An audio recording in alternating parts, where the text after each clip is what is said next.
ছেলে আমাদের বেডরুমে ডাবল বেড এনেছে বলে আমরা একসাথে ঘুমাবো আজ। বিকেলে ফার্নিচারের লোকরা আমাদের ঘরে একটা বিশাল ডাবল বেড নিয়ে এলো। আমি ছেলেকে জিজ্ঞেস করলাম, এটা কেন? সে বলল, আমাদের পুরনো বেড ছোট, আমরা দুজন আরামে ঘুমাতে পারব। আমি বললাম, আমরা দুজন মানে? সে হেসে বলল, হ্যাঁ মা, আমরা দুজন একসাথে ঘুমাবো, এই বেডে স্বামী স্ত্রীর মতো। আমার মুখ লাল হয়ে গেল। সন্ধ্যায় নতুন বেড দেখতে গেলাম। সে আমাকে বেডের উপর বসিয়ে দিল, বলল, মা দেখো কতটা নরম, আমরা দুজন মিলে কত আরামে ঘুমাবো। রাতে ঘুমাতে যাওয়ার সময় সে আমার হাত ধরে বলল, মা আজ থেকে এই বেড আমাদের দাম্পত্য জীবনের শুরু। আমি তোমাকে ভালোবাসি, তুমি আমার স্ত্রী হয়ে এই বেডে আমার পাশে শুয়ে থাকো। নতুন বেডের চাদরে নতুন গন্ধ। আমি ভাবছিলাম এই বেডে আমাদের সম্পর্ক কোন দিকে যাবে। রাতের অন্ধকারে তার নিঃশ্বাসের শব্দ খুব কাছ থেকে শুনতে পাচ্ছিলাম গো। এই গল্পটি সম্পূর্ণ শুনলে আপনাদের দের পানি অটোমেটিক বের হয়ে যাবে। সো যত দ্রুত সম্ভব হাতের কাছে টিস্যু নিয়ে বসে পড়ো। বিছানার চাদর যেন নষ্ট না হয় সেটা সম্পূর্ণ খেয়াল রাখার অনুরোধ জানিয়ে গল্পটি এখন শুরু করব। তার আগে সর্বশেষ অনুরোধ, দয়া করে এমন পানি বের করার গল্প নিয়মিত শুনতে আমাদের চ্যানেলটি সকলেই সাবস্ক্রাইব করুন। ধন্যবাদ। হ্যালো বন্ধুরা, আমার নাম রিনা খান, আমার বয়স ৩৬ বছর। আমার স্বামীর নাম তানভর খান, বয়স ৩৯ বছর। আমাদের দুই সন্তান রায়হান আর মিম। রায়হান ১৮ বছর বয়সী, কলেজে পড়ে। মিম ১০ বছর বয়সী, স্কুলে যায়।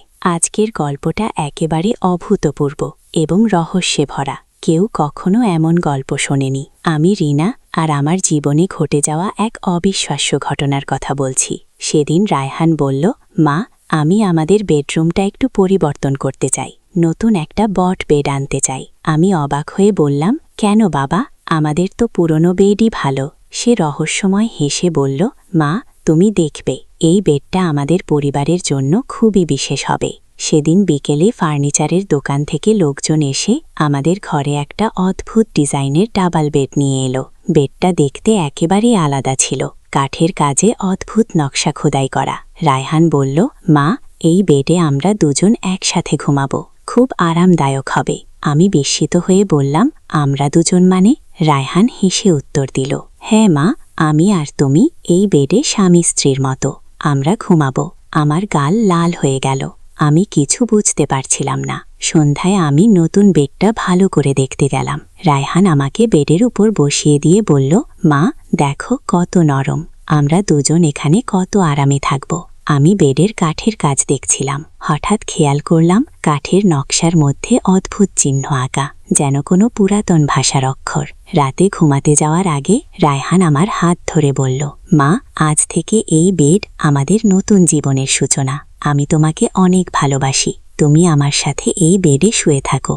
নতুন বেডের চাদরে একটা অদ্ভুত গন্ধ ছিল, ঠিক যেন পুরানো বইয়ের গন্ধ।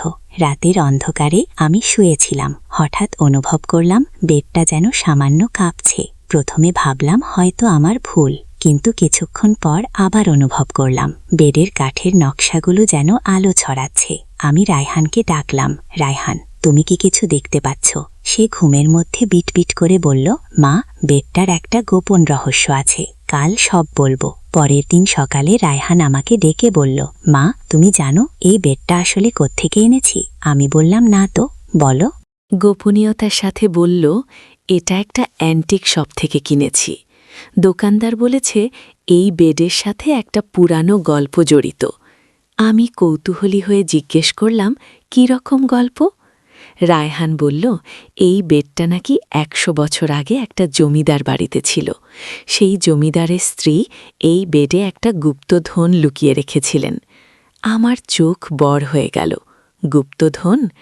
রায়হান মাথা নাড়াল। হ্যাঁ মা, দোকানদার বলেছে এই বেডের কোথাও একটা গোপন চেম্বার আছে, সেখানে রত্ন পাথর আর সোনার গহনা লুকানো। সেদিন থেকে আমি প্রতিদিন বেডটার দিকে অন্যভাবে তাকাতে লাগলাম। রাতে যখন শুই মনে হয় যেন কেউ আমাকে ডাকছে। বেডের কাঠের আওয়াজ শুনি। একদিন দুপুরে যখন সবাই বাসায় ছিল না, আমি বেডটা ভালো করে পরীক্ষা করতে শুরু করলাম। বেডের হেডবোর্ডে হাত দিয়ে চাপ দিতেই হঠাৎ একটা ছোট প্যানেল সরে গেল। ভেতরে একটা ছোট কুটরি দেখলাম। হৃদয় দুরু করতে লাগল। আমি হাত ঢুকিয়ে দেখলাম ভেতরে একটা পুরানো কাপড়ে মোড়ানো কিছু একটা আছে। বের করে দেখি একটা পুরানো ডায়েরি আর একটা ছোট মানচিত্র। ডায়েরিটা খুলে দেখি সেখানে পুরানো বাংলায় লেখা। আমি কোনো মতে পড়তে পারলাম। সেখানে লেখা ছিল, যে ব্যক্তি এই বেডের রহস্য উদ্ঘাটন করবে সে পাবে অবিশ্বাস্য ধনসম্পদ, কিন্তু সাবধান, এই ধনের সাথে জড়িত আছে একটা অভিশাপ। ও, আমার গা ছমছম করে উঠল, কিন্তু কৌতূহল আরও বেড়ে গেল। মানচিত্রটা দেখে বুঝলাম এটা আমাদের এলাকারই পুরানো মানচিত্র। একটা জায়গায় ক্রস চিহ্ন দেওয়া। সেদিন সন্ধ্যায় রায়হান ফিরে এলে আমি সব বললাম।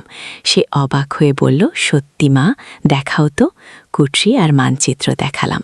রায়হান উত্তেজিত হয়ে বলল, মা, আমরা এই রহস্যের সমাধান বের করব। পরের দিন সকালে আমরা মানচিত্র নিয়ে সেই জায়গায় গেলাম। সেটা ছিল আমাদের বাড়ি থেকে 10 কিলোমিটার দূরে একটা পুরানো বাগান বাড়ি। বাড়িটা এখন পরিত্যক্ত। বাগানে ঢুকতেই আমাদের গা শিউরে উঠল। সব জায়গায় পুরানো গাছপালা। হঠাৎ দেখি একটা বিশাল বটগাছের নিচে পাথরের একটা পুরানো কুয়া। রায়হান বলল, মা, মানচিত্র অনুযায়ী এখানেই ক্রস চিহ্ন। আমরা কুয়ার কাছে গেলাম। ভেতরে তাকিয়ে দেখি খুব গভীর, কিন্তু নিচে যেন কিছু একটা চিকচিক করছে। হঠাৎ রায়হান বলল, মা, দেখো। আমি তাকালাম। কুয়ার পাশে একটা পুরানো লোহার সিন্দুক অর্ধেক মাটিতে পুঁতে আছে। আমরা দুজন মিলে সিন্দুকটা খুঁটে বের করলাম। সিন্দুক খুলতেই আমাদের চোখ ধাঁধিয়ে গেল। ভেতরে অসংখ্য সোনার মুদ্রা, হীরার গহনা আর রুবি পান্নার অলংকার। রায়হান চিৎকার করে বলল, মা, আমরা ধনী হয়ে গেছি। কিন্তু হঠাৎ আমার মনে পড়ল ডায়েরিতে অভিশাপের কথা। আমি রায়হানকে বললাম, বাবা, ডায়েরিতে তো অভিশাপের কথা লেখা ছিল। রায়হান হেসে বলল, মা, এইগুলো সব কুসংস্কার, আমরা এই ধন নিয়ে খুশিতে থাকব। আমরা ধন সম্পদ নিয়ে বাড়ি ফিরলাম, কিন্তু সেদিন রাত থেকেই অদ্ভুত সব ঘটনা ঘটতে শুরু করল। প্রথমে শুনতে পেলাম আমাদের বাড়িতে অদ্ভুত আওয়াজ হচ্ছে। মাঝরাতে দরজা জানালা এমনিতেই খুলে যাচ্ছে। দ্বিতীয় রাতে দেখলাম আমাদের নতুন বেডের নকশাগুলো আলো ছড়াচ্ছে, এমন উজ্জ্বল আলো যে ঘরের সব কিছু দেখা যাচ্ছে। রায়হান ঘুমের মধ্যেও অস্থির হয়ে উঠল। তৃতীয় দিন সকালে আমি দেখলাম আমাদের ঘরের আয়নায় অন্য কারো প্রতিবিম্ব দেখা যাচ্ছে। একজন পুরানো জমানার মহিলা। তিনি আমার দিকে তাকিয়ে কিছু বলার চেষ্টা করছেন। রায়হান স্কুল থেকে ফিরে এসে বলল, মা, আমার খুব অদ্ভুত স্বপ্ন হচ্ছে। স্বপ্নে দেখি একজন বুড়ি আমাকে বলছেন, ধন ফেরত দাও, নইলে তোমাদের পরিবারের ক্ষতি হবে। আমি ভয় পেয়ে গেলাম। সেদিন রাতে আমি ডায়েরিটা আবার পড়লাম। সেখানে আরও কিছু পাতায় লেখা ছিল, এই ধন শুধুমাত্র সেই পরিবারের যারা সত্যিকারের ভালোবাসা দিয়ে একে রক্ষা করবে। অন্য কেউ নিলে তাদের উপর নেমে আসবে দুর্ভাগ্য। চতুর্থ রাতে আরও ভয়ানক ঘটনা ঘটল। আমি শুনতে পেলাম বেডের ভেতর থেকে কান্নার আওয়াজ আসছে। একজন মহিলার কান্না। আমি রায়হানকে জাগিয়ে বললাম, শুনতে পাচ্ছ? সেও শুনতে পেল। রায়হান বলল, মা,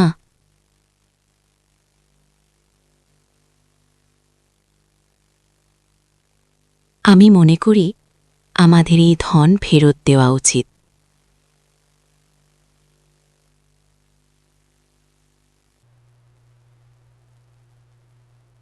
দরজাটা খুলতেই একটা লম্বা সুড়ঙ্গের দেখা পেলাম। সুড়ঙ্গের ভেতরে মৃদু আলো জ্বলছে। আমরা সুড়ঙ্গে দিয়ে হাঁটতে শুরু করলাম। প্রায় আধ ঘন্টা হাঁটার পর দেখলাম সুড়ঙ্গটা একটা গুহায় গিয়ে শেষ হয়েছে। গুহার ভেতরে দেখলাম দেয়ালে অসংখ্য পুরানো চিত্রকর্ম আঁকা, আর মাঝখানে একটা পাথরের মঞ্চ। রায়হান বলল, মা, এখানে যেন কোনো পুরানো মন্দির বা উপাসনাগার ছিল। আমি পাথরের মঞ্চের কাছে গেলাম। সেখানে একটা পুরানো বই রাখা। বইটা খুলে দেখি সেখানে অদ্ভুত সব ছবি আর লেখা। হঠাৎ গুহার ভেতরে একটা কণ্ঠস্বর ভেসে এলো, তোমরা এখানে কেন এসেছ? আমরা দুজনে ভয় পেয়ে গেলাম, কিন্তু কাউকে দেখতে পেলাম না। আমি কাঁপা গলায় বললাম, আমরা ভুল করে এসেছি, আমরা চলে যাচ্ছি কি? কিন্তু কণ্ঠস্বর আবার বলল, না, তোমরা ভুল করে আসোনি, তোমাদের আসার কথা ছিল। রায়হান সাহস করে জিজ্ঞেস করল, আপনি কে? আমরা আপনাকে দেখতে পাচ্ছি নাকি? কণ্ঠস্বর বলল, আমি এই স্থানের রক্ষক, 100 বছর ধরে এখানে আছি। তোমরাই প্রথম মানুষ যারা আমার ধন সম্পদ ফেরত দিয়েছ। আমি অবাক হয়ে বললাম, আপনি কি সেই জমিদার পত্নী? কণ্ঠস্বর হেসে বলল, হ্যাঁ, আমি রানী বেগম। আমার স্বামী ছিলেন এই এলাকার জমিদার। আমি আমার সব ধন সম্পদ এখানে লুকিয়ে রেখেছিলাম। রানী বেগমের আত্মা আমাদের বলল, তোমরা সৎ মানুষ বলে আমি তোমাদের একটা বিশেষ উপহার দিতে চাই। এই গুহায় আছে জ্ঞানের ভাণ্ডার। যে কেউ এই বই পড়বে সে ভবিষ্যৎ দেখতে পাবে। গো, আমি উত্তেজিত হয়ে বললাম, সত্যি? তাহলে আমি যে স্বপ্ন দেখি সেগুলো? রানী বেগম বললেন, হ্যাঁ, তোমার বেদের আশীর্বাদে তুমি ভবিষ্যৎ দেখতে পাচ্ছ। এই ক্ষমতা তুমি ভালো কাজে ব্যবহার করবে কি? রানী বেগম আমাদের গুহার দেয়ালের চিত্রকর্মগুলো দেখালেন। এগুলো আমার জীবনের গল্প। আমি আমার স্বামীর সাথে অনেক অ্যাডভেঞ্চার করেছি, বিভিন্ন দেশ ভ্রমণ করেছি, এই এলাকার মানুষদের সেবা করেছি কি। একটা চিত্রে দেখলাম রানী বেগম একটা জাহাজে করে সমুদ্র পাড়ি দিচ্ছেন, আরেকটাতে তিনি একটা পাহাড়ের চূড়ায় দাঁড়িয়ে আছেন। সবগুলো চিত্রই অ্যাডভেঞ্চারে ভরপুর। রানী বেগম বললেন, আমি চাই তোমরাও আমার মতো অ্যাডভেঞ্চার করো, কিন্তু সেটা হবে এই আধুনিক যুগের মতো করে। তিনি আমাদের একটা পুরানো মানচিত্র দিলেন। এই মানচিত্রে আমার লুকানো আরও কয়েকটা গুপ্তস্থানের ঠিকানা আছে, সেগুলো খুঁজে বের করো। আমি মানচিত্রটা দেখে অবাক হলাম। এতে আমাদের জেলার বিভিন্ন জায়গায় ক্রস চিহ্ন দেওয়া। রায়হান উৎসাহিত হয়ে বলল, মা, আমরা এক এক করে সব জায়গায় যাব। রানী বেগমের আত্মা বলল, কিন্তু মনে রেখো, প্রতিটা জায়গায় একটা করে চ্যালেঞ্জ আছে। সেই চ্যালেঞ্জ বার করতে পারলেই তোমরা পরবর্তী স্থানের সন্ধান পাবে। গো, আমরা গুহা থেকে বের হয়ে বাড়ি ফিরলাম। সেদিন রাতে আমি তানভীরকে সবকিছু বললাম। সে প্রথমে বিশ্বাস করল না, কিন্তু আমি যখন ভবিষ্যতের স্বপ্নের কথা বললাম তখন সে মেনে নিল। পরের সপ্তাহে আমরা পুরো পরিবার নিয়ে প্রথম গন্তব্যে রওনা দিলাম। মানচিত্র অনুযায়ী সেটা ছিল আমাদের জেলার একটা পুরানো দুর্গ। দুর্গে পৌঁছে দেখলাম সেখানে একটা বিশাল ফটক। ফটকে লেখা, যে সত্যিকারের পরিবার তারাই এই দুর্গে প্রবেশ করতে পারবে। আমরা ফটকের কাছে গেলেই সেটা এমনিতেই খুলে গেল। দুর্গের ভেতরে ঢুকে দেখলাম অনেকগুলো কক্ষ। প্রতিটা কক্ষে আলাদা আলাদা ধাঁধা। প্রথম কক্ষে একটা পাজল, সেটা মিলিয়ে আমাদের পরবর্তী কক্ষে যেতে হবে। আমরা পরিবার মিলে পাজলটা সমাধান করলাম। দ্বিতীয় কক্ষে ছিল একটা গণিতের সমস্যা। মিম খুব ভালো গণিত পারে, সে সেটা সমাধান করল। তৃতীয় কক্ষে ছিল একটা সঙ্গীতের ধাঁধা। তানভীর গান জানে, সে সেটার সমাধান করল।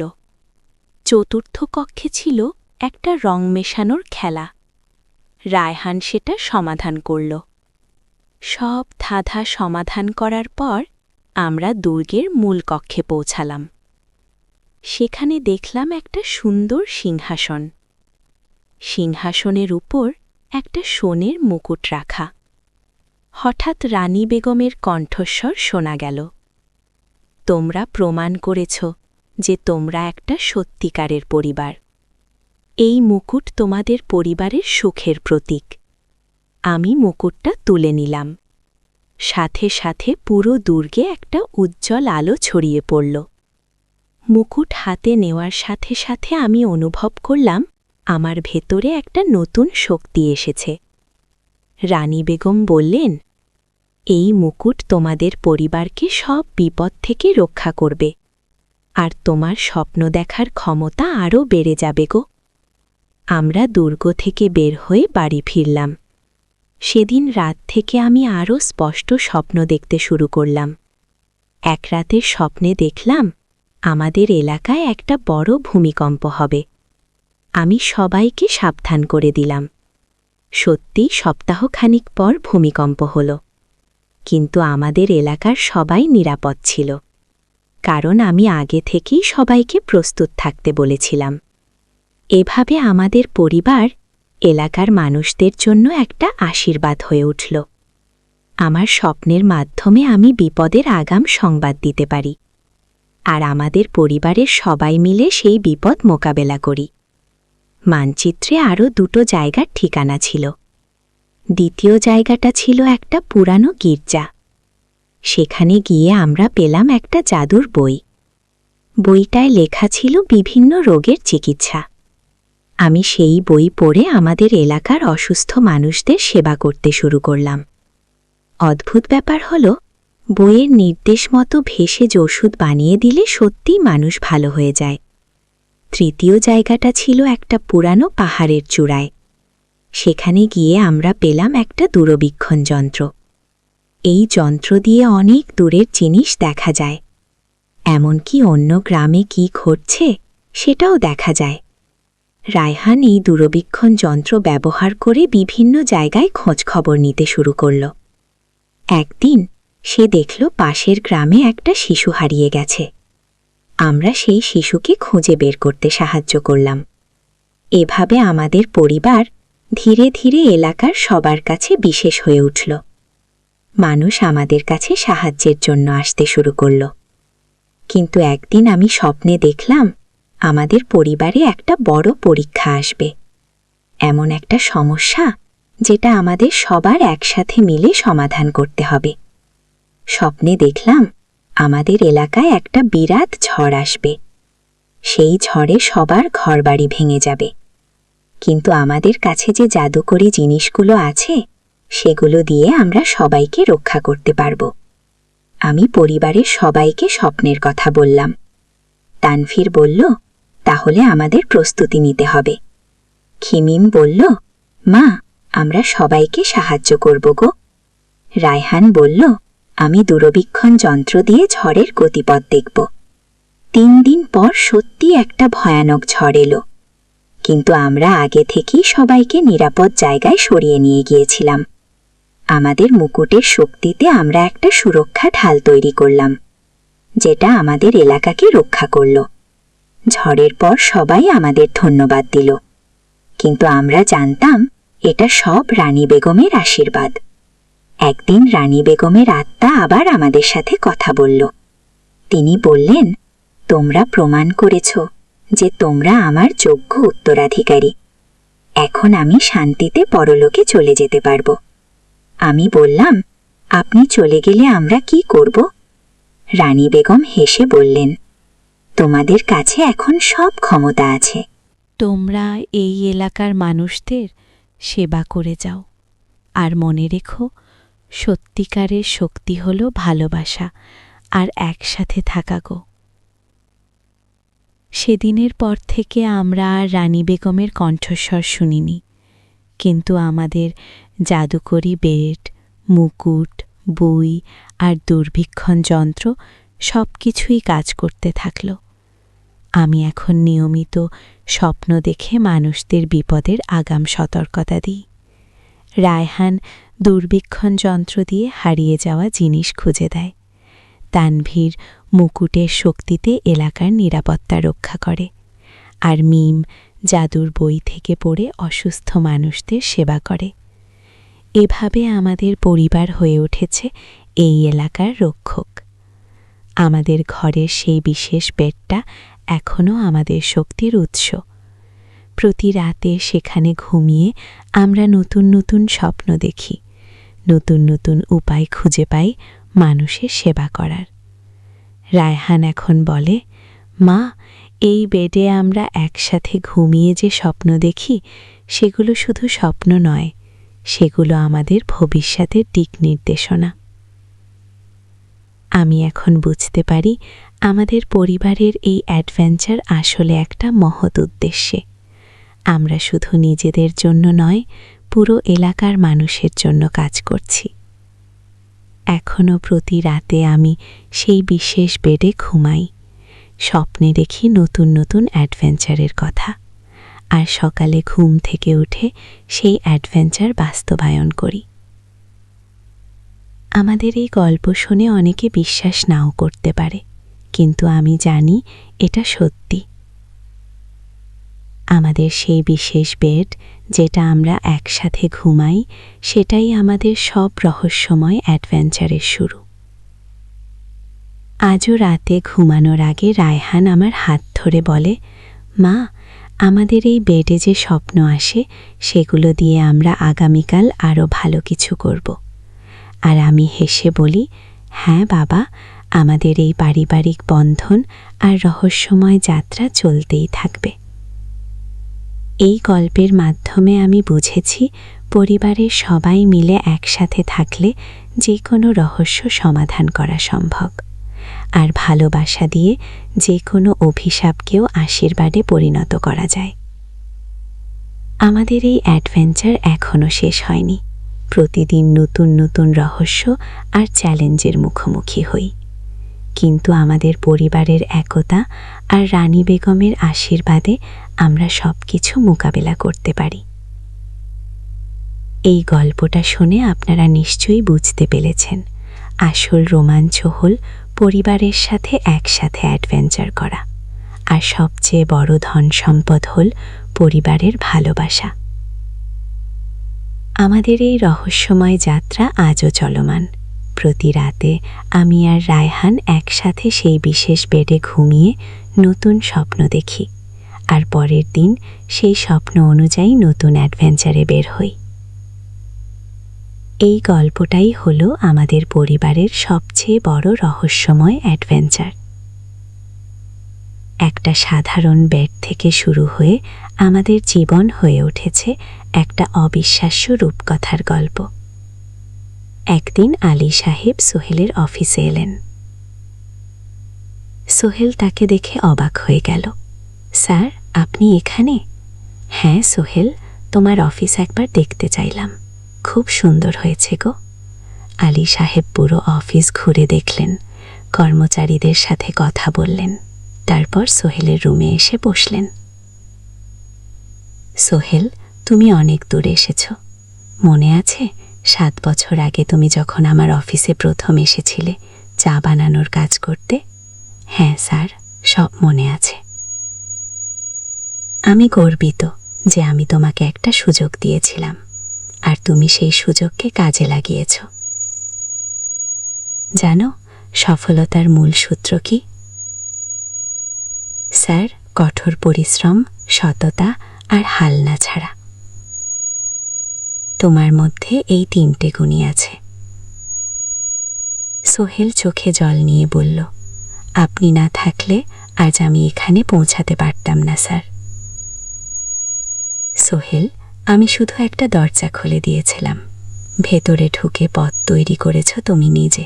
গো, আলী সাহেব চলে যাওয়ার আগে বললেন, আমার একটা বড় প্রজেক্ট আছে, একটা 20 ফ্লোর বিজনেস টাওয়ার। আমি চাই তুমি এই প্রজেক্টে আমার সাথে পার্টনার হও, 50-50। রাজি? সোহেল অবাক হয়ে গেল, এত বড় প্রজেক্ট? স্যার, আমার কি যথেষ্ট সামর্থ্য আছে? আছে, আমি বিশ্বাস করি। সোহেল রাজি হয়ে গেল। এটা তার জীবনের সবচেয়ে বড় প্রজেক্ট হবে। 5ম অধ্যায়, বড় চ্যালেঞ্জ। 20 ফ্লোর বিজনেস টাওয়ারের কাজ শুরু হলো। এটা সোহেলের জীবনের সবচেয়ে বড় চ্যালেঞ্জ। প্রজেক্টের বাজেট প্রায় 10 করোড় টাকা। সোহেলকে 5 করোড় টাকা ইনভেস্ট করতে হবে। সোহেল তার সব সঞ্চয়ে, ব্যাংক লোন আর কিছু ইনভেস্টর থেকে টাকা জোগাড় করল। এটা একটা বিশাল ঝুঁকি, যদি প্রজেক্ট ব্যর্থ হয় সব শেষ। মিনা চিন্তিত ছিল, সোহেল এত বড় ঝুঁকি নেওয়া ঠিক হবে? মিনা, জীবনে বড় কিছু করতে হলে ঝুঁকি নিতে হয়। আমি এই সুযোগ হাতছাড়া করতে চাই না। গিয়ে কিন্তু যদি কিছু ভুল হয়? ভুল হবে না, আমি আলী সাহেবের সাথে আছি, উনি আমাকে গাইড করবেন। প্রজেক্ট শুরু হলো। প্রথম 6 মাস সব ভালোই চলছিল। কাজ সময় মতো হচ্ছে, বাজেট ঠিক আছে, কিন্তু 7 মাসের মাথায় একটা বড় সমস্যা দেখা দিল। একজন প্রধান ইনভেস্টর হঠাৎ তার টাকা ফেরত চাইলেন। তিনি অন্য একটা জরুরি কাজে টাকা লাগবে বলে জানালেন। 1 কোটি টাকা ফেরত দিতে হবে। সোহেল বিপদে পড়ে গেল। 1 কোটি টাকা এখন কোথায় পাবে? প্রজেক্টের সব টাকা ঢেলে দিয়েছে। সে আলী সাহেবের সাথে কথা বলল। আলী সাহেব বললেন, চিন্তা করো না, আমি ব্যবস্থা করছি, গো। কিন্তু আলী সাহেবও বড় একটা প্রজেক্টে আটকে আছেন, তার হাতে লিকুইড ক্যাশ নেই। সোহেল অন্য ব্যাংক থেকে লোন নেওয়ার চেষ্টা করল, কিন্তু ব্যাংক বলল ইতিমধ্যে তার অনেক লোন আছে, নতুন লোন দিতে পারবে না। সোহেল রাতে ঘুমাতে পারছিল না, খাওয়া দাওয়া বন্ধ করে দিয়েছিল। মিনা তাকে দেখে খুব চিন্তিত হয়ে গেল। সোহেল, প্লিজ নিজেকে এভাবে শেষ করে ফেলো না, কোনো একটা রাস্তা বের হবেই। কিন্তু সোহেল কোনো রাস্তা দেখতে পাচ্ছিল না। ইনভেস্টর 15 দিন সময় দিয়েছে। 15 দিনের মধ্যে টাকা ফেরত না দিলে তিনি আইনি ব্যবস্থা নেবেন। 10 দিন কেটে গেল, সোহেল কোনো সমাধান খুঁজে পেল না। সে প্রায় হাল ছেড়ে দিয়েছিল। 11 দিনের দিন একটা অপ্রত্যাশিত ঘটনা ঘটল। জাহিদ ভাই, সোহেলের পুরনো সহকর্মী, তার অফিসে এলেন। জাহিদ ভাই এখন একটা রিয়েল এস্টেট কোম্পানিতে সিনিয়র ম্যানেজার। সোহেল, আমি তোমার সমস্যার কথা শুনেছি গো। হ্যাঁ ভাই, আমি বিপদে পড়েছি গো। আমি তোমাকে সাহায্য করতে চাই। আমার কিছু সঞ্চয় আছে, 5 লাখ টাকা, তুমি নাও। সোহেল চোখে জল নিয়ে বলল, ভাই আমি কিছু বলার দরকার নেই। তুমি আমাকে অনেক কিছু শিখিয়েছ। তোমার কাছ থেকে পরিশ্রম আর সততা শিখেছি। এখন আমার পালা তোমাকে সাহায্য করার, গো। জাহিদ ভাই চলে যাওয়ার পর আরও 2 জন এলো। একজন সোহেলের পুরনো ক্লায়েন্ট আর একজন তার কর্মচারী। 2 জন মিলে আরও 8 লাখ টাকা দিল। করিম মামা 20 লাখ টাকা ব্যবস্থা করলেন, তার কিছু বন্ধুদের কাছ থেকে ধার করে। মিনা তার সব গয়না বিক্রি করে 10 লাখ টাকা দিল। সবাই মিলে প্রায় 45 লাখ টাকা জোগাড় হলো। বাকি 6.5 লাখ টাকা সোহেল তার অফিসের সব অ্যাসেট বিক্রি করে আর একটা প্রাইভেট ফিনান্স কোম্পানি থেকে উচ্চ সুদে লোন নিয়ে ব্যবস্থা করল। ঠিক 14 দিনের দিন সোহেল ইনভেস্টরকে 1 কোটি টাকা ফেরত দিল। ইনভেস্টর টাকা নিয়ে চলে গেলেন। সোহেল তার অফিসে ফিরে এসে চেয়ারে বসে কাঁদল। এত চাপ, এত টেনশন সব যেন একসাথে বের হয়ে এলো। মিনা এসে তাকে জড়িয়ে ধরল। আমরা পেরেছি সোহেল, আমরা পেরেছি। চট্টগ্রামে বেড়াতে আসেন, আজও এসেছেন। সবাই মিলে খেতে বসেন, হাসি গল্পে ভরা পরিবার। সোহেল তাকায় তার মায়ের দিকে, মিনার দিকে, সারার দিকে, ঋতুর দিকে। মনে হলো জীবনে আর কি চাই। খাওয়া শেষে সবাই বসে রয়ে গল্প করছিল। হঠাৎ সোহেলের ফোন বাজে, অফিস থেকে একটা জরুরি বিষয়। সোহেল ফোন রেখে দিয়ে মিনাকে বলল, একটা নতুন প্রজেক্টের প্রস্তাব এসেছে। একটা এতিমখানা বানানোর কাজ, সরকারি প্রজেক্ট। তুমি নেবে?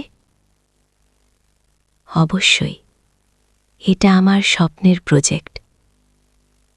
যেসব বাচ্চাদের বাবা মা নেই, তাদের জন্য একটা সুন্দর জায়গা। মিনা হাস, তুমি কখনো বদলাও না, এখনো অন্যদের কথা ভাবো। এটাই তো জীবন। মিনা, শুধু নিজের জন্য বাঁচলে কি হবে? 49 অধ্যায়, উত্তরাধিকার। 10 বছর আরও কেটে গেল। সোহেল এখন 55 বছরের। তার চুলে পাক ধরেছে, কিন্তু শক্তি এখনো আগের মতোই। সারা এখন ১৯ বছরের। সে বিশ্ববিদ্যালয়ে ইঞ্জিনিয়ারিং পড়ছে। সে চায় বাবার মতো কনস্ট্রাকশন ইন্ডাস্ট্রিতে কাজ। একদিন সারা বাবাকে বলল, বাবা, আমি তোমার কোম্পানিতে কাজ করতে চাই। এখনো তো তোর পড়াশোনা বাকি। জানি, কিন্তু আমি এখন থেকেই শিখতে চাই।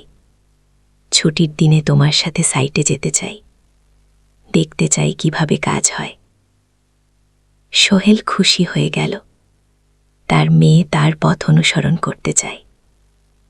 ঠিক আছে, কিন্তু শর্ত হলো তোকে সব কিছু নিজ থেকে শিখতে হবে। কোনো স্পেশাল ট্রিটমেন্ট পাবি না। আগে আমি তো তাই চাই বাবা। গুড। সারা তার বাবার সাথে কাজ শিখতে শুরু করল। সে দেখল কিভাবে শ্রমিকরা কাজ করে, কিভাবে মেটেরিয়াল বাছাই করতে হয়, কিভাবে একটা প্রজেক্ট ম্যানেজ করতে হয়। সোহেল তাকে কোনো সহজ পথ দিল না। সারাকেও সবার মতো কষ্ট করতে হলো। সাইটে রোদে দাঁড়িয়ে থাকতে হলো, শ্রমিকদের সাথে কথা বলতে হলো। কিন্তু সারা হাল ছাড়ল না।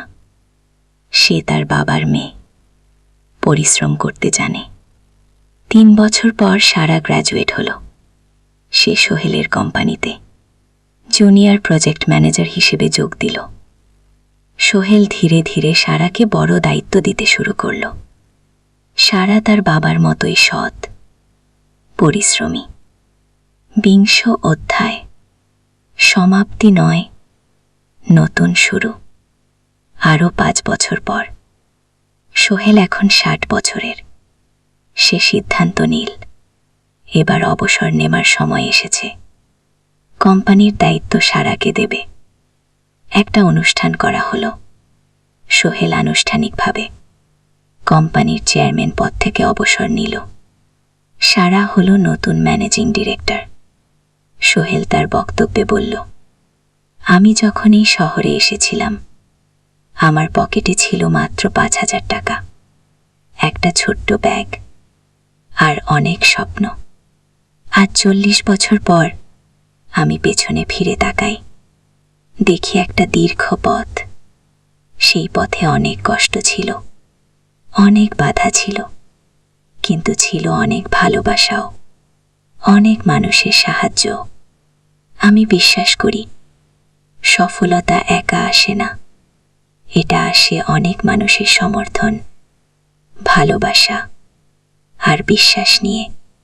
আমি যা কিছু অর্জন করেছি তা আমার একা না, এটা আমার পরিবারের, আমার কর্মচারীদের, আমার বন্ধুদের, সবার ওট। আজ আমি আমার মেয়ে সারার হাতে এই দায়িত্ব তুলে দিচ্ছি। আমি জানি সে আমার চেয়ে ভালো করবে, কারণ সে শিখেছে আমার ভুল থেকে, আমার অভিজ্ঞতা থেকে। কি অনুষ্ঠান শেষ হলো, সবাই চলে গেল। সোহেল আর মিনা অফিসে একা দাঁড়িয়ে রইল। মিনা, মনে আছে আমরা প্রথম কখন দেখা হয়েছিলাম? হ্যাঁ, তোমার সেই ছোট্ট মুদি দোকানে। তুমি বিস্কুট কিনতে এসেছিলে। কি কে ভেবেছিল সেই দিন থেকে আমাদের এই পথ স্বপ্নর শহর? প্রথম অধ্যায়, যাত্রা শুরু। সকাল ৭টা বেজে গেছে। ঢাকার কমলাপুর রেল স্টেশনে মানুষের ভিড়, চারদিকে যা বিস্কুট বিক্রেতাদের চিৎকার, ট্রেনের হর্ন আর যাত্রীদের কোলাহল। এই বিশাল ভিড়ের মধ্যে একটা ছোট্ট ব্যাগ হাতে দাঁড়িয়ে আছে সোহেল। বয়স মাত্র ২২, গায়ের রং শ্যামলা, চোখে স্বপ্নের ঝিলিক। ভাইজান, চট্টগ্রামের টিকিট আছে? সোহেল টিকিট কাউন্টারের সামনে দাঁড়িয়ে জিজ্ঞেস করল।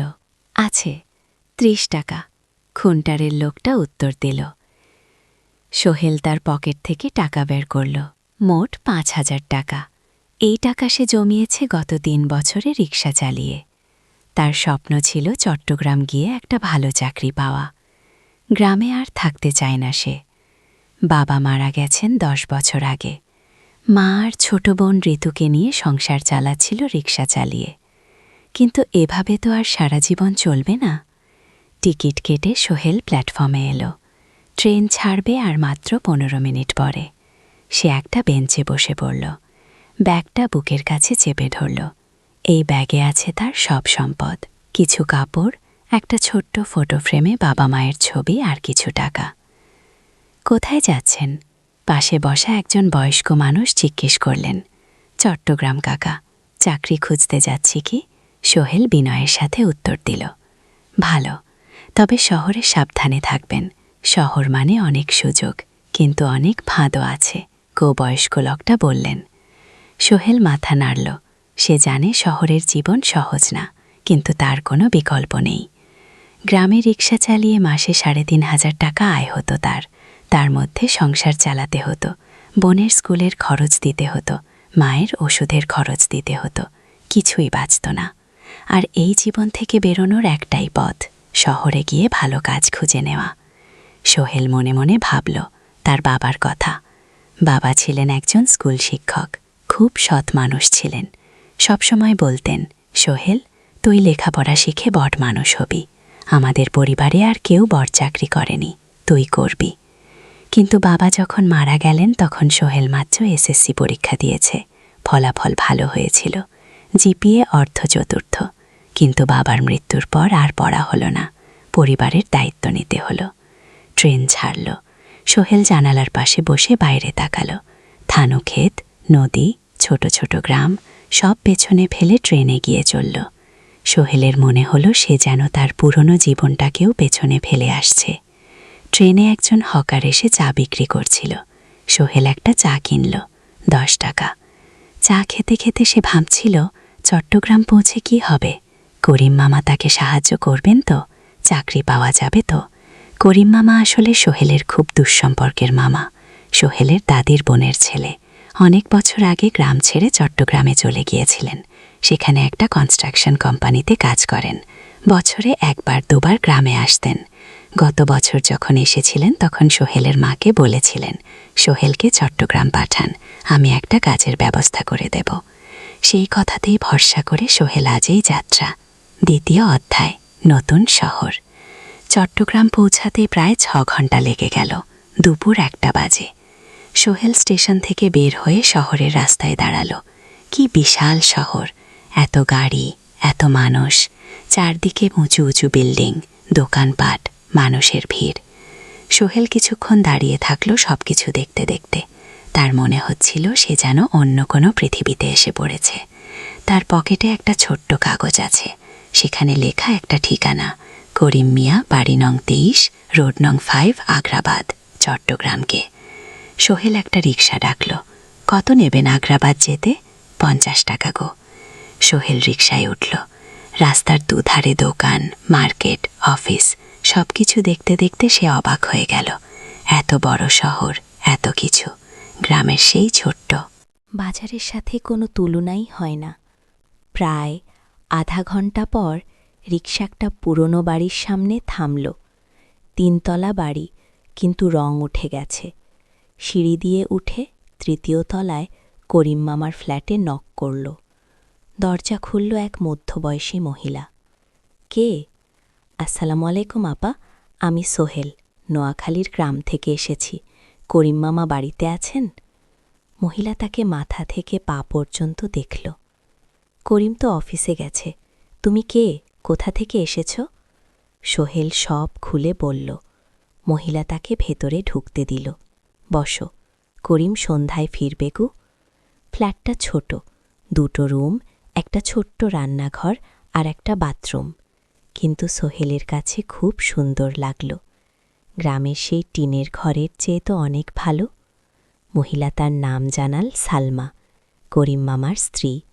তাদের 2টো ছেলে, একজন ক্লাস 8-এ পড়ে, আরেকজন ক্লাস 5-এ। খেয়েছ? সালমা আপা জিজ্ঞেস করল। না আপা গো। অপেক্ষা করো, ভাত আছে, মাছ আছে, খাও। সোহেল প্রথমে রাজি হতে চাইল না, কিন্তু খুব খিদে পেয়েছিল।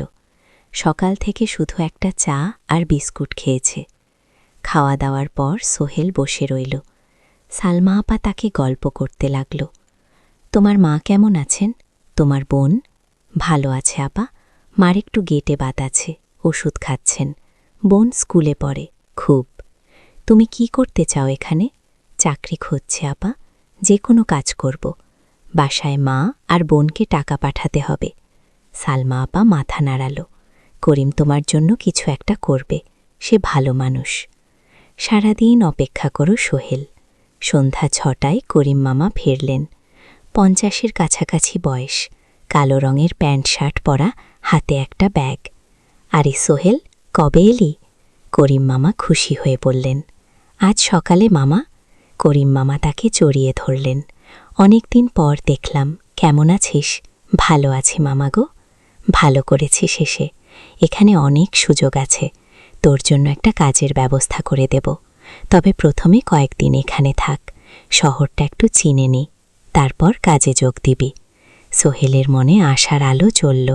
সে ভাবল হয়তো তার ভাগ্য এবার পাল্টাবে। দ্বিতীয় অধ্যায়, প্রথম চাকরি। 1 সপ্তাহ পরে করিম মামা সোহেলকে তার কোম্পানিতে নিয়ে গেলেন। কোম্পানির নাম আলামিন কনস্ট্রাকশন। অফিসটা শহরের কেন্দ্রে, 5 তলা একটা বিল্ডিংয়ের দোতলায়। মালিক আলী সাহেব, 50-এর কাছাকাছি বয়স, মোটা চেহারা, চোখে সোনার ফ্রেমের চশমা। বড়লোক মানুষ, কিন্তু খুব কড়া। এই ছেলেটাকে কি কাজে লাগাবেন? আলী সাহেব করিম মামাকে জিজ্ঞেস করলেন। স্যার, ও আমার আত্মীয়, গ্রাম থেকে এসেছে, খুব পরিশ্রমী, যে কোনো কাজে লাগাতে পারেন। আলী সাহেব সোহেলের দিকে তাকালেন। তুমি কি পড়েছ? স্যার, এসএসসি পাস, জিপিএ অর্ধচতুর। ভালো। কম্পিউটার চালাতে পারো? না স্যার, পারি না, কিন্তু শিখতে চাই। আলী সাহেব একটু ভাবলেন। ঠিক আছে, তোমাকে অফিসের কাজে রাখব। ফাইল গোছানো, চা বানানো, কাগজপত্র নিয়ে যাওয়া। নাস এস মাসে 5,000 টাকা। রাজি আছো? জি স্যার। সোহেল খুশি হয়ে গেল। 5,000 টাকা। রিক্সা চালিয়ে 3,500 পেত, এখানে 5,000। কাজ শুরু হলো পরদিন থেকে। সকাল 8টায় অফিসে যেতে হয়, ফিরতে হয় সন্ধ্যা 7টায়। প্রথম দিন সোহেল ঘুম থেকে উঠল ভোর 5টায়, তৈরি হয়ে 7:30টায় অফিসের উদ্দেশ্যে বের হলো। করিম মামার বাড়ি থেকে অফিস প্রায় 5 কিলোমিটার, বাসে যেতে হয়। অফিসে পৌঁছে সোহেল দেখল সেই প্রথম আলী সাহেব এখনও আসেননি। অফিস খোলা ছিল না। 8-10 মিনিট পর একজন লোক এসে অফিস খুলল। তুমি নতুন? জি, আমি সোহেল। আমি জাহিদ, অ্যাসিস্ট্যান্ট ম্যানেজার। এসো। জাহিদ ভাই সোহেলকে সব কিছু দেখাল। অফিসে মোট 6 জন কর্মচারী।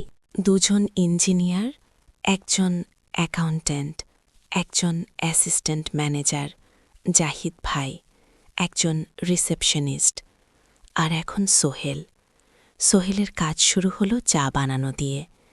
তারপর অফিস পরিষ্কার করা, ফাইল গুছানো, কাগজপত্র এক জায়গা থেকে আরেক জায়গায় নিয়ে যাওয়া।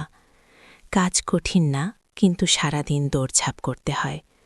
দুপুরে খাবারের জন্য আধা ঘন্টা বিরতি। সোহেল একটা ছোট হোটেলে গিয়ে ভাত ডাল তরকারি খেল, 50 টাকা। সন্ধ্যায় অফিস বন্ধ হল। সোহেল ক্লান্ত হয়ে বাসায় ফিরল। কেমন লাগলো প্রথম দিন? করিম মামা জিজ্ঞেস করলেন।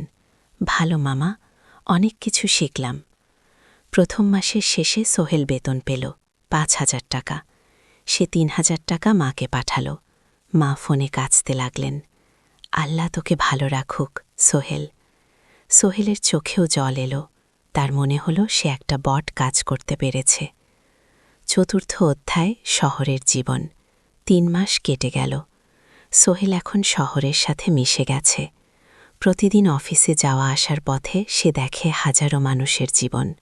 কেউ সফল, কেউ ব্যর্থ, কিন্তু সবাই চলছে নিজের পথে।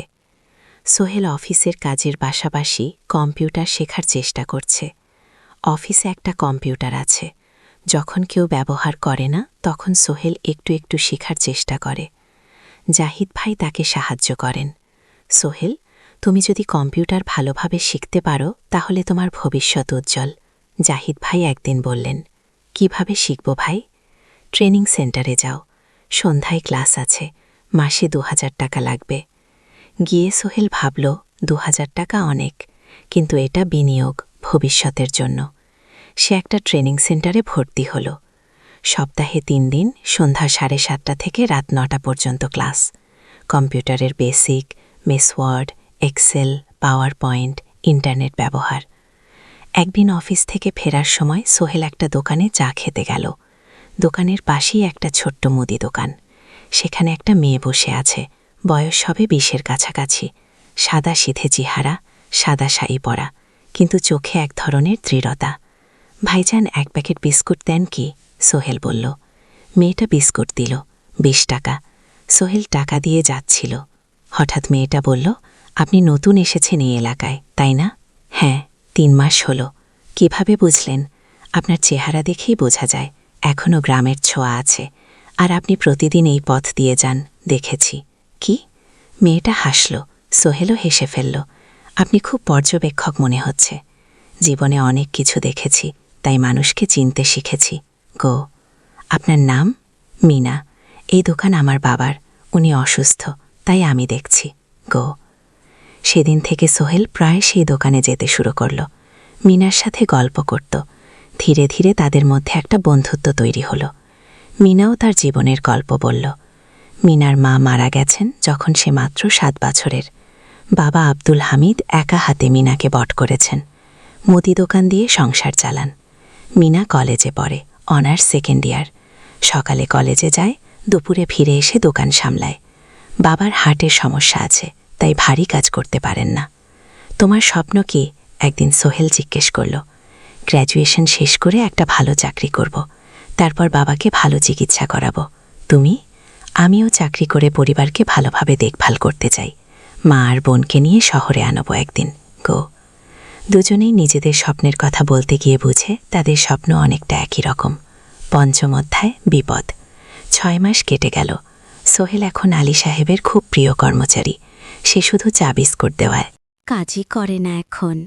কম্পিউটারেও কিছু কাজ শিখেছে। ছোটখাট টাইপিং, ডেটা এন্ট্রি এসব করতে পারে। আলী সাহেব খুশি হয়ে তার বেতন বাড়িয়ে ৮,০০০ টাকা করে দিয়েছেন। একদিন রাতে সোহেল অফিস থেকে ফিরছিল। সেদিন একটু দেরি হয়ে গেছে। রাত প্রায় ৯টা। সাধারণত সোহেল সন্ধ্যা ৭:৩০টায় ফিরে, কিন্তু সেদিন অফিসে একটা জরুরি কাজ ছিল।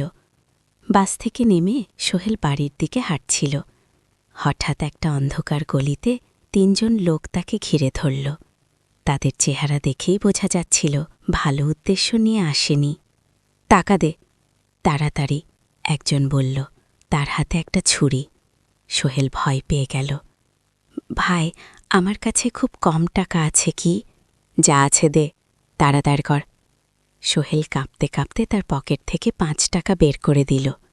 এই টাকা দিয়ে সে বাজার করবে ভেবেছিল, কিন্তু ছিনতাইকারীরা সন্তুষ্ট হল না। শুধু ৫ টাকা। তোর ব্যাগে কি আছে? তারা সোহেলের ব্যাগ কেটে নিল। ব্যাগে ছিল তার মোবাইল, কম্পিউটার ট্রেনিং সেন্টারের সার্টিফিকেট আর কিছু গুরুত্বপূর্ণ কাগজপত্র। না ভাই, ব্যাগটা ফেরত দেন, ওতে আমার জরুরি জিনিস আছে। মোবাইল নিয়ে নেন, কিন্তু ব্যাগটা দেন গো। কিন্তু ওরা শুনল না। একজন সোহেলকে জোরে ধাক্কা দিল। সোহেল পড়ে গেল। মাথা রাস্তার কংক্রিটে ধাক্কা লেগে গেল। রক্ত বের হল। ৩ জন দৌড়ে পালিয়ে গেল। কিছুক্ষণ সোহেল অজ্ঞান হয়ে পড়ে রইল। তারপর ধীরে ধীরে জ্ঞান ফিরল।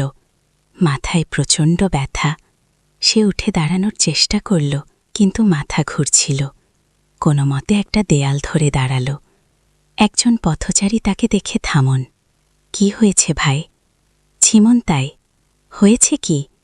এসো, আমি তোমাকে হাসপাতালে নিয়ে যাই। কিন্তু সোহেল রাজি হল না। ঠিক আছে, বাড়ি যেতে পারব। সে কোনো মতে করিম মামার বাড়িতে পৌঁছান। দরজা খুলেই সালমা আপা চিৎকার করে উঠলেন। ও আল্লাহ, কি হয়েছে? করিম মামা দৌড়ে এলেন। সোহেলকে ভেতরে নিয়ে গেলেন। তার মাথায় জল ঢেলে রক্ত পরিষ্কার করলেন। কথাটা বেশ গভীর। হাসপাতালে যেতে হবে কি? করিম মামা বললেন। তারা একটা অটোরিকশা নিয়ে নিকটস্থ হাসপাতালে গেলেন। ডাক্তার সোহেলের মাথায় ৩টে সেলাই দিলেন। বলল ১ সপ্তাহ বিশ্রাম নিতে হবে। কোনো ভারী কাজ করা যাবে নাই। হাসপাতাল থেকে ফিরে সোহেল শুয়ে রইল। তার মনে হচ্ছিল সবকিছু শেষ হয়ে গেছে। মোবাইল চলে গেছে, গুরুত্বপূর্ণ কাগজপত্র চলে গেছে। এখন 1 সপ্তাহ অফিস করতে পারবে না। পরদিন সকালে করিম মামা আলী সাহেবকে ফোন করে সব জানালেন। আলী সাহেব বললেন, ঠিক আছে, সোহেল ভালো হয়ে এলে আসবে, চিন্তার কিছু নেই। কি মিনা যখন এই খবর শুনল, সেই সন্ধ্যায় সোহেলকে দেখতে এলো করিম মামার বাড়িতে। এনেছিল কিছু ফল। কি হয়েছিল মিনা? চিন্তিত গলায় জিজ্ঞেস করল। সোহেল সব বলল। মিনা রেগে গেল। এই শহরে এখন অনেক অপরাধ বেড়ে গেছে, পুলিশ কিছু করে না। তুমি পুলিশে রিপোর্ট করেছ? না, লাভ নেইও। তবুও করা উচিত। তোমার মোবাইলটা হয়তো খুঁজে পাওয়া যাবে কি? করিম মামা সোহেলকে নিয়ে পুলিশ স্টেশনে গেলেন। জেনারেল ডায়েরি করলেন, কিন্তু পুলিশ খুব একটা আশা দিল না। দেখি কিছু করা যায় কিনা।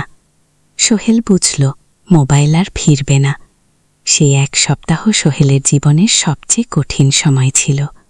সে শুধু শারীরিকভাবে ক্ষতিগ্রস্ত হয়নি, মানসিকভাবেও ভেঙে পড়েছিল। প্রতি রাতে দুঃখ স্বপ্ন দেখত। সেই 3 জন ছিনতাইকারীর মুখ ভুলতে পারছিল না। মিনা প্রায় প্রতিদিন আসত, তাকে সাহস দিত। তুমি হাল ছেড়ো না সোহেল, জীবনে এরকম খারাপ সময় আসে, কিন্তু এটা কাটিয়ে ওঠাই হলো আসল বীরত্ব। সোহেলের মা গ্রাম থেকে ফোন করতেন। করিম মামার মোবাইল থেকে, তুই ভালো আছিস তো? সোহেল মাকে সব সত্যি বলেনি, শুধু বলেছে, হ্যাঁ মা, ভালো আছি, একটু জ্বর হয়েছিল, এখন ভালো। 1 সপ্তাহ পর সোহেল আবার অফিসে গেল। আলী সাহেব তাকে দেখে খুশি হলেন। কেমন আছো? ভালো আছি স্যার। ঠিক আছে, তবে প্রথম কয়েকদিন হালকা কাজ করবে। সোহেল আবার কাজে মন দিল, কিন্তু একটা জিনিস তাকে খুব কষ্ট দিচ্ছিল, তার মোবাইল নেই। মায়ের সাথে কথা বলতে পারছে না নিয়মিত। করিম মামার মোবাইল চাইতে সংকোচ লাগে। একদিন জাহিদ ভাই তাকে ডাকলেন। সোহেল, আমার একটা পুরনো মোবাইল আছে, তুমি ব্যবহার করো না? ভাই, আমি নাও, আমার কাজে লাগছে না, তুমি রাখো গো। সোহেল কৃতজ্ঞতায় প্রায় কেঁদে ফেল। ধন্যবাদ ভাই। মোবাইল পেয়ে সোহেল প্রথমেই মাকে ফোন করল। মা খুব খুশি হলেন। এতদিন ফোন করিসনি কেন?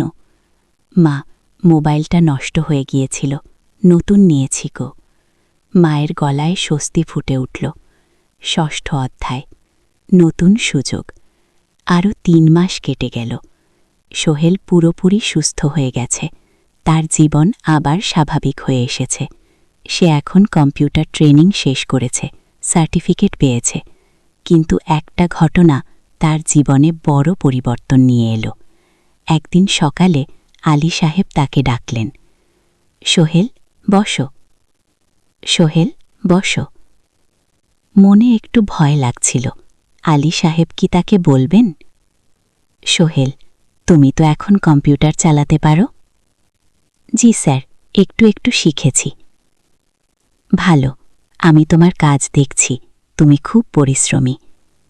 আরশাদ, আমাদের কোম্পানিতে এরকম মানুষের দরকার গো। সোহেল কিছু বুঝতে পারছিল না। আমি তোমাকে একটা সুযোগ দিতে চাই। আমাদের কোম্পানি একটা ট্রেনিং প্রোগ্রাম চালু করছে নতুন কর্মচারীদের জন্য। 6 মাসের কোর্স, কম্পিউটার অ্যাকাউন্টিং, ভবন নির্মাণের হিসাব নিকাশ, প্রজেক্ট ম্যানেজমেন্ট সব শিখবে। কোম্পানি সব খরচ দেবে। ট্রেনিংয়ের সময় তোমার বেতনও চলবে। রাজি আছো সোহেল? বিশ্বাস করতে পারছিল না। স্যার, সত্যি আমাকে এত বড় সুযোগ দিচ্ছেন? হ্যাঁ, তুমি ভালো ছেলে, পরিশ্রমী। আমি তোমাকে এগিয়ে দিতে চাই। ভবিষ্যতে তুমি এই কোম্পানির একজন গুরুত্বপূর্ণ কর্মচারী হবে। সোহেল কৃতজ্ঞতায় প্রায় কেঁদে ফেল। ধন্যবাদ স্যার, আমি কঠোর পরিশ্রম করব। আমি জানি গো। সেদিন সন্ধ্যায় সোহেল মিনার দোকানে গেল। মিনাকে খবরটা দিল। মিনা খুব খুশি হল। তার চোখে জল এসে গেল। তুমি পারবে সোহেল, আমি জানি গো। সোহেল তার মা আর বোনকেও ফোন করে খবরটা দিল। মা কাঁদতে লাগলেন। তোর বাবা বেঁচে থাকলে কত খুশি হতো। ট্রেনিং শুরু হলো পরের মাস থেকে। প্রতিদিন সকালে 3 ঘন্টা ক্লাস, তারপর বাকি সময় অফিসের কাজ। ক্লাসে 5 জন নতুন কর্মচারী, সবাই তরুণ, উৎসাহী। শিক্ষক ছিলেন একজন অভিজ্ঞ ইঞ্জিনিয়ার, নাম রহিম স্যার। তিনি খুব ভালোভাবে সবকিছু বোঝাতেন। কম্পিউটার অ্যাকাউন্টিং, এক্সেলের জটিল ক্যালকুলেশন, প্রজেক্টের বাজেট তৈরি, সময় ব্যবস্থাপনা, সব। সোহেল পুরো মনোযোগ দিয়ে শিখতে লাগল। সন্ধ্যায় বাড়ি ফিরে প্র্যাকটিস করত। করিম মামার ছেলের কাছ থেকে একটা ল্যাপটপ ধার নিত কখনো কখনো। 6 মাস পরে ট্রেনিং শেষ হলো, সবাই সার্টিফিকেট পেল। আলী সাহেব একটা অনুষ্ঠান করলেন। সোহেল সেরা পারফর্মার হিসেবে একটা বিশেষ পুরস্কার পেল, 5,000 টাকা বোনাস। আলী সাহেব ঘোষণা করলেন, সোহেল, আজ থেকে তুমি আমাদের জুনিয়র অ্যাকাউন্ট অ্যাসিস্ট্যান্ট। তোমার বেতন 15,000 টাকা। সোহেল অবাক হয়ে গেল। 8,000 থেকে 15,000, প্রায় দ্বিগুণ। সেদিন রাতে সোহেল ঘুমাতেই পারে না। খুশিতে উত্তেজনায় তার চোখে ঘুম নেই। সে ভাবল তার জীবন কিভাবে বদলে যাচ্ছে। 2 বছর আগে রিক্সা চালাক, আজ সে একটা নামকরা কোম্পানির অ্যাকাউন্ট অ্যাসিস্ট্যান্ট। সপ্তম অধ্যায়, প্রেম ও প্রস্তাব। 1.5 বছর হয়ে গেল সোহেলের চট্টগ্রাম আসার। সে এখন একজন সফল যুবক। তার মা গ্রামে খুব খুশি। প্রতি মাসে সোহেল 10,000 টাকা পাঠায়। ছোট বোন ঋতু এখন কলেজে ভর্তি হয়েছে সোহেলের পাঠানো টাকায়। মায়ের চিকিৎসাও ভালোভাবে হচ্ছে। মিনার সাথে সোহেলের সম্পর্ক এখন আর শুধু বন্ধুত্ব নয়।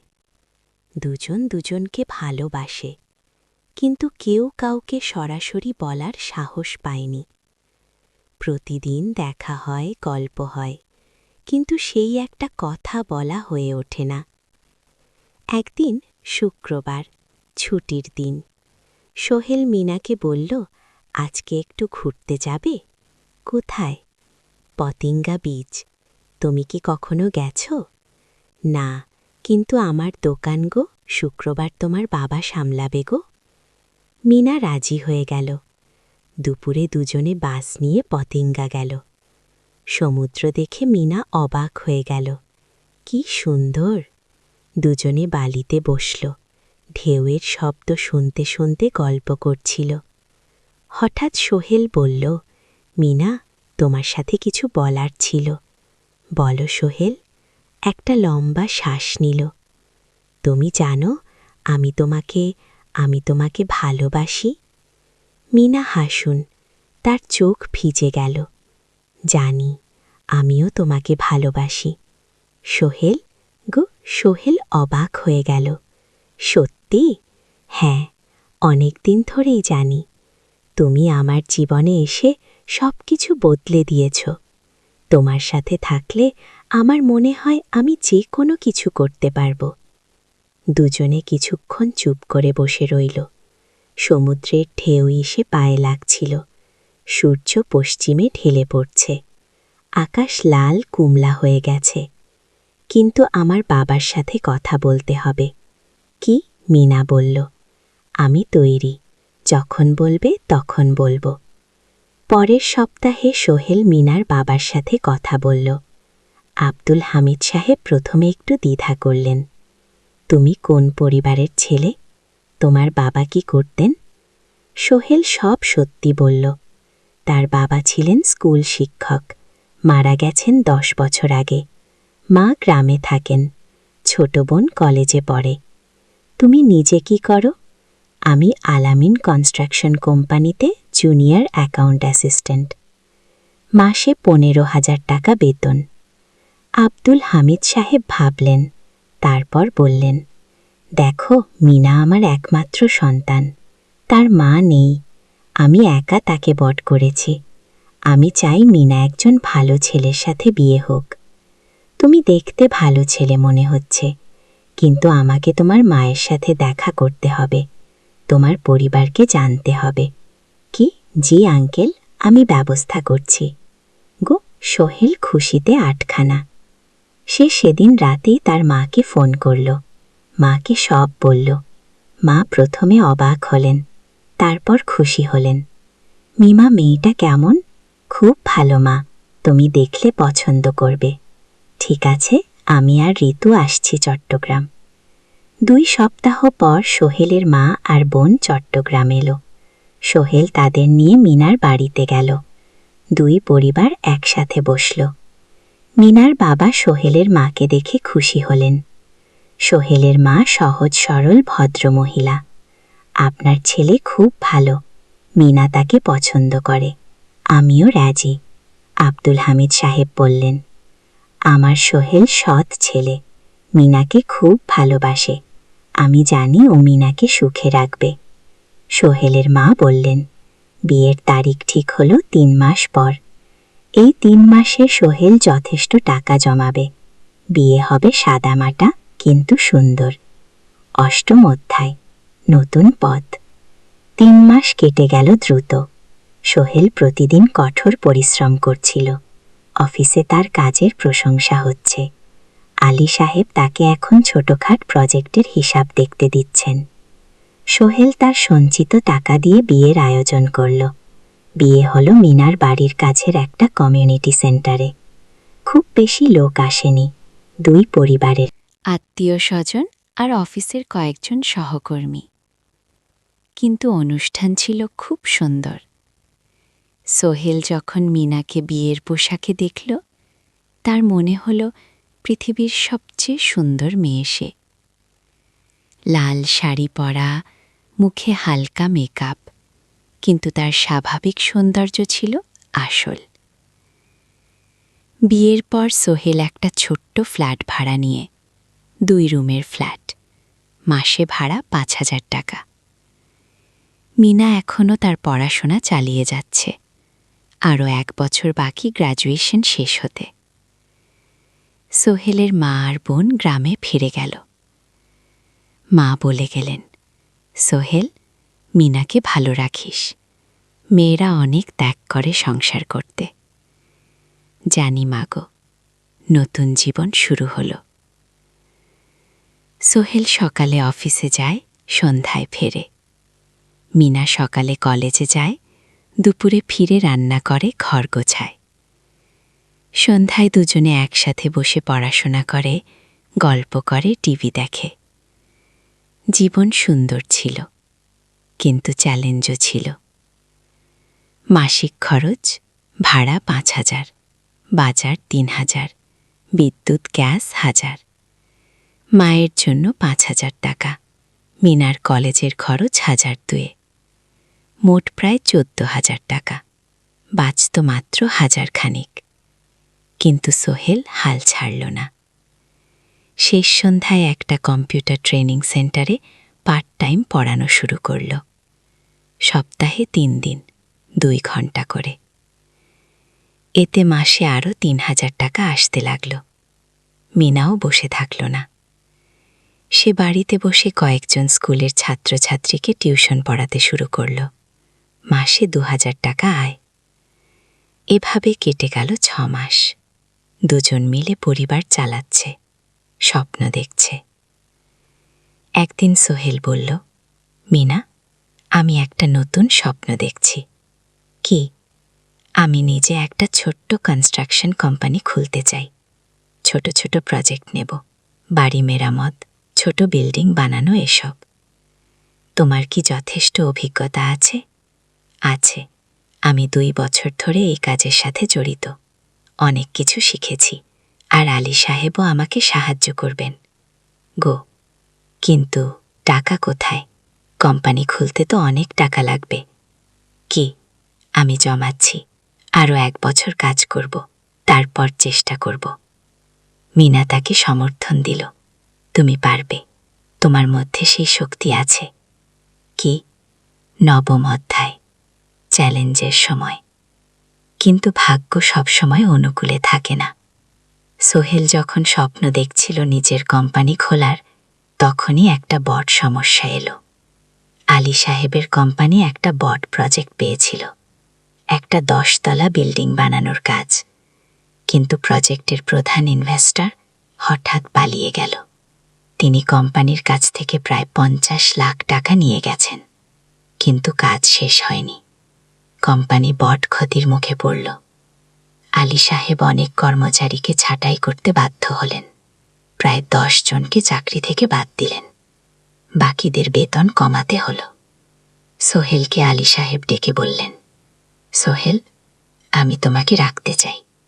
তুমি বিশ্বস্ত কর্মচারী, কিন্তু তোমার বেতন কমাতে হবে 15,000 থেকে 10,000। সোহেল মনে মনে চিন্তায় পড়ে গেল। 10,000 টাকায় সংসার চলবে কিভাবে? মায়ের খরচ, ভাড়া, বাজার সব মিলিয়ে তো 14,000 টাকা লাগে। কিন্তু সে কিছু বলল না। ঠিক আছে স্যার। বাড়ি ফিরে সোহেল মিনাকে সব বলল। মিনা চিন্তিত হয়ে গেল। এখন কি হবে? চিন্তা করো না, আমি পার্ট টাইম টিউশনের সময় বাড়াবো, আর তুমিও বেশি করে টিউশন নাও। কিন্তু আমার তো পড়াশোনাও আছে। গিয়ে জানি, কিন্তু এখন এটাই করতে হবে। গো। সোহেল সন্ধ্যায় আরও 2টো জায়গায় পার্ট টাইম কাজ খুঁজুন। একটা দোকানের সন্ধ্যায় হিসাব দেখার কাজ পেল, মাসে 2,000 টাকা। আর একটা জায়গায় সপ্তাহান্তে কম্পিউটার রিপেয়ারের কাজ পেল, মাসে 1,500 টাকা। মিনাও 3 জন নতুন স্টুডেন্ট নিল টিউশনে। তার আয় বাড়ল 2 থেকে 3,500। কঠিন সময় ছিল। সোহেল সকাল 8টায় অফিসে যেত, সন্ধ্যা 6টায় ফেরত। তারপর একটু বিশ্রাম নিয়ে 7:30টায় বের হতো পার্ট টাইম কাজে। রাত 10টায় বাড়ি ফেরত। রবি সোমবার কম্পিউটার রিপেয়ারের কাজ। মিনাও সকালে কলেজে যেত, দুপুরে ফিরে রান্না করত, তারপর বিকেলে টিউশন পড়াত, রাতে খাওয়া দাওয়ার পর পড়াশোনা করত। দুজনেরই শরীর খারাপ হতে শুরু করল। সোহেল একদিন অফিসে অজ্ঞান হয়ে পড়ে গেল। ডাক্তার দেখাতে নিয়ে গেল। ডাক্তার বলল, অতিরিক্ত পরিশ্রম, শরীরে পুষ্টির অভাব, ঠিকমতো খাচ্ছেন না মনে হচ্ছে। ঘি? সত্যি কথা। খরচ বাঁচাতে সোহেল আর মিনা অনেক সময় কম খেত। মাংস মাছ কিনত সপ্তাহে 1 দিন, বাকি সময় শাকসবজি ডাল। মিনা সোহেলকে বলল, আর নয় সোহেল, তুমি এভাবে নিজেকে শেষ করে ফেলছ। আমার পড়াশোনা বন্ধ করে দিই, আমি ফুল টাইম চাকরি করি। কেনা? সোহেল জোর দিয়ে বলল, তোমার পড়াশোনা বন্ধ হবে না, আরও মাত্র 6 মাস বাকি, তুমি গ্র্যাজুয়েট হবেই। কিন্তু তুমি, আমি ঠিক হয়ে যাব, চিন্তা করো না আগে। কিন্তু পরিস্থিতি আরও খারাপ হলো যখন সোহেলের মায়ের অসুখ হলো। হার্টের সমস্যা, হাসপাতালে ভর্তি করতে হলো, খরচ 5,000 টাকা। সোহেলের হাতে এত টাকা কোথায়? সে করিম মামার কাছে ধার চাইল। করিম মামা 20,000 টাকা দিলেন। বাকি 3,000 টাকা সোহেল একটা এনজিও থেকে লোন নিল, সুদের হার মাসে 2%। মায়ের চিকিৎসা হলো, তিনি সুস্থ হয়ে গেলেন। কিন্তু সোহেল এখন লোনের বোঝায় পড়ে গেল। প্রতি মাসে 3,000 টাকা করে কিস্তি দিতে হবে। সেই রাতে সোহেল আর মিনা বিছানায় শুয়ে কথা বলছিল। সোহেল বলল, মিনা, আমি মনে হয় ভুল করেছি শহরে এসে বিয়ে করে। তোমাকে কষ্টে ফেলেছি গো। মিনা তার হাত ধরল। না সোহেল, তুমি ভুল করনি। জীবনে এরকম খারাপ সময় আসে, কিন্তু এটা কাটিয়ে ওঠাই হলো আসল শক্তি। আমরা একসাথে আছি, একসাথে থাকব, সব কিছু ঠিক হয়ে যাবে। মিনার কথাই সোহেল একটু সাহস পেল। হ্যাঁ, হাল ছাড়া যাবে না। 10ম অধ্যায় আলোর দিকে। 3 মাস পরে পরিস্থিতি একটু ভালো হতে শুরু করল। আলী সাহেবের কোম্পানি একটা নতুন প্রজেক্ট পেল, একটা স্কুল বিল্ডিং বানানোর কাজ। কোম্পানি আবার স্থিতিশীল হতে শুরু করল। আলী সাহেব সোহেলকে ডেকে বললেন, সোহেল, আমি তোমার কঠোর পরিশ্রম দেখেছি। খারাপ সময়েও তুমি কোম্পানি ছেড়ে যাওনি। আমি কৃতজ্ঞ। আজ থেকে তোমার বেতন আবার 15,000 টাকা। সোহেল খুশি হয়ে গেল। ধন্যবাদ স্যার। ও মিনাও গ্র্যাজুয়েশন শেষ করল, ভালো ফলাফল করল। সে এখন চাকরি খুঁজছে। একদিন মিনা একটা প্রাইভেট স্কুলের শিক্ষিকার ইন্টারভিউ দিতে গেল। ইন্টারভিউ ভালো হলো, তাকে নিয়োগ দেওয়া হলো, বেতন 12,000 টাকা। সেদিন সন্ধ্যায় দুজনে মিলে একটা ছোট্ট পার্টি করলো। একটা বিরিয়ানি কিনলো, কোমল পানীয় কিনলো, দুজনে মিলে খেলো। আমরা পেরেছি সোহেল, ইমিনা বলল। হ্যাঁ, আমরা পেরেছি গো। এখন দুজনের মিলিয়ে আয় 27,000 টাকা, খরচ চালানোর পর প্রায় 10,000 টাকা বাঁচে। সোহেল এই টাকা দিয়ে লোন শোধ করতে শুরু করলো, পার্ট টাইম কাজগুলো ছেড়ে দিল, শরীরের যত্ন নেওয়া শুরু করলো। আরও 6 মাস পরে সোহেলের কাছে একটা বড় সুযোগ এলো। আলী সাহেব একদিন তাকে ডাকলেন। সোহেল, তুমি কি নিজের ব্যবসা করতে চাও? স্যার, আমি তোমাকে একটা ছোট্ট প্রজেক্ট দিতে চাই, একটা 3 তলা বিল্ডিংয়ের কনস্ট্রাকশন। তুমি ম্যানেজ করবে, আমি শুধু সুপারভাইজ করব, লাভের 50% তোমার। সোহেল ভাবল, এটা একটা বড় সুযোগ, কিন্তু ঝুঁকিও আছে। যদি কাজটা ভালোভাবে না হয়? স্যার, আমি চেষ্টা করব, কিন্তু যদি ভুল হয়? ভুল হবে না, আমি তোমার উপর বিশ্বাস রাখছি, তুমি পারবে গো। সোহেল রাজি হয়ে গেল। এই প্রজেক্ট তার জীবনের টার্নিং পয়েন্ট হতে পারে। একাদশ অধ্যায়, স্বপ্ন পূরণের পথে। পরের 6 মাস সোহেল খুব কঠোর পরিশ্রম করল। প্রজেক্টটা ম্যানেজ করা সহজ ছিল না। শ্রমিক নিজ, মেটেরিয়াল কেনা, কাজের তদারকি, সময় মতো কাজ শেষ করা, সব দায়িত্ব তার। প্রথম 2 মাস খুব চাপের মধ্যে গেল। একদিন একজন শ্রমিক কাজ করতে গিয়ে আহত হল। সোহেল তাকে হাসপাতালে নিয়ে গেল, তার চিকিৎসার খরচ দিল। এতে প্রজেক্টের বাজেট একটু বাড়ল, কিন্তু সোহেল জানত এটা করা দরকার। আরেক দিন ভুল মেটেরিয়াল ডেলিভারি হলো। সোহেল সেগুলো ফেরত পাঠালো, সঠিক জিনিস আনা। এতে 3 দিন দেরি হলো, কিন্তু কাজের মান ঠিক রইল। মিনা তাকে সবসময় সাপোর্ট করছিল। সে এখন চাকরিতে স্থিতিশীল। স্কুলের বাচ্চারা তাকে পছন্দ করে। প্রিন্সিপাল তার কাজে খুশি। প্রজেক্ট শেষ হলো 6 মাসে, সময় মতো বাজেটের মধ্যে। বিল্ডিংয়ের মালিক খুব খুশি হলেন। তিনি আলী সাহেবকে ধন্যবাদ দিলেন। আলী সাহেব বললেন, ধন্যবাদ আমাকে না, এই ছেলেকে দিন। সোহেল পুরো প্রজেক্ট ম্যানেজ করেছে। গো প্রজেক্ট থেকে মোট লাভ হল 3 লাখ টাকা। সোহেল পেল 1.5 লাখ টাকা। তার জীবনে এত টাকা এই প্রথম। সে করিম মামার লেন শোধ করল, এমজিওর বাকি লেন শোধ করল। তারপর তার মাকে 5,000 টাকা পাঠালো। মা দিয়ে গ্রামের বাড়িটা একটু মেরামত করালো। বোন ঋতুর জন্য একটা ল্যাপটপ কিনল। বাকি টাকা দিয়ে সোহেল একটা ব্যাংক অ্যাকাউন্টে জমা রাখল ভবিষ্যতের জন্য। আলী সাহেব সোহেলকে আরও 2টো প্রজেক্ট দিলেন, এবার একটু বড়। সোহেল আত্মবিশ্বাসের সাথে সেগুলো শেষ করল। 2 বছর পরে সোহেল সিদ্ধান্ত নিল, এবার নিজের কোম্পানি খোলার সময় এসেছে। দ্বাদশ অধ্যায়, নতুন শুরু। সোহেল তার সব জমানো টাকা দিয়ে একটা ছোট্ট অফিস ভাড়া নিল। 2 রুমের অফিস। একটা রুমে কাজের জায়গা, আরেকটাই ছোট্ট মিটিং রুম। অফিসের সামনে একটা বোর্ড লাগালো, Sohel construction and development. Mina তাকে সাহায্য করছিল। সে অফিসের অ্যাকাউন্টস দেখত। সন্ধ্যায় স্কুল থেকে ফিরে দুজন মিলে একটা টিম।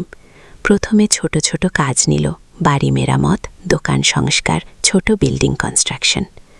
কাজের মান ভালো রাখার চেষ্টা করল, সময় মতো শেষ করল, দাম ন্যায্য রাখল। ধীরে ধীরে সোহেলের সুনাম ছড়িয়ে পড়ল। মানুষ তাকে বিশ্বাস করত। তার কাছে নতুন নতুন কাজ আসতে লাগল।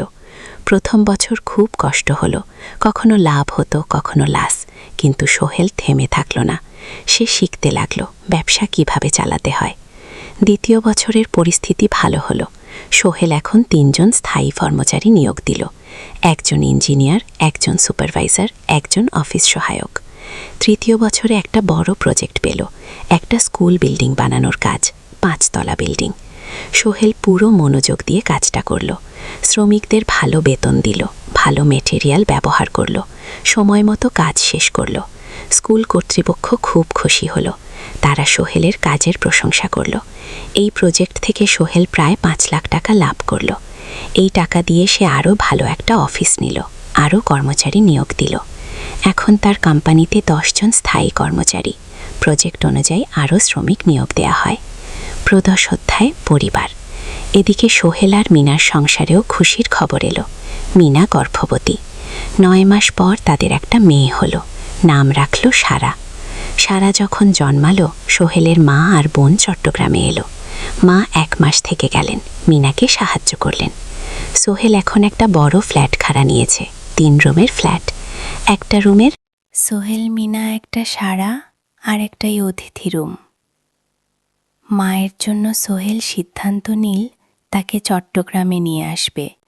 গ্রামে একা থাকা ঠিক না। কিন্তু মা রাজি হলেন না।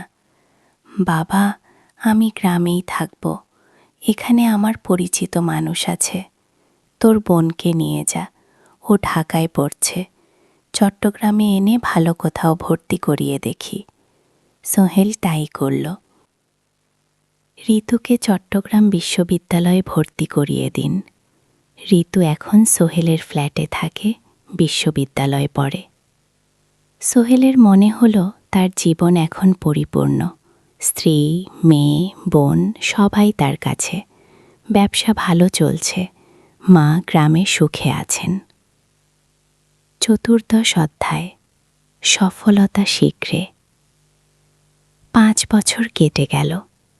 সোহেল এখন একজন সফল উদ্যোক্তা। তার কোম্পানি কি? সোহেল কনস্ট্রাকশন অ্যান্ড ডেভেলপমেন্টই এখন চট্টগ্রামে বেশ পরিচিত। প্রায় 30 জন কর্মচারী তার অধীনে কাজ করে। সোহেল এখন শুধু ছোট প্রজেক্ট করে না, বড় বড় প্রজেক্টও করে। একটা 8 তলা বিজনেস কমপ্লেক্স বানানোর কাজ পেয়েছে। একটা হাসপাতাল বিল্ডিং বানাচ্ছে। মিনা এখনও স্কুলে পড়ে। সে এখন ভাইস প্রিন্সিপাল। সাথে সোহেলের কোম্পানির অ্যাকাউন্টস ম্যানেজার। 2 জন মিলে ব্যবসা চালায়। শালা এখন 4 বছরের। স্কুলে ভর্তি হয়েছে। খুব চালাক মেয়ে। ঋতু বিশ্ববিদ্যালয় থেকে গ্র্যাজুয়েট হয়ে একটা ব্যাংকে চাকরি দিয়েছে। একদিন আলী সাহেব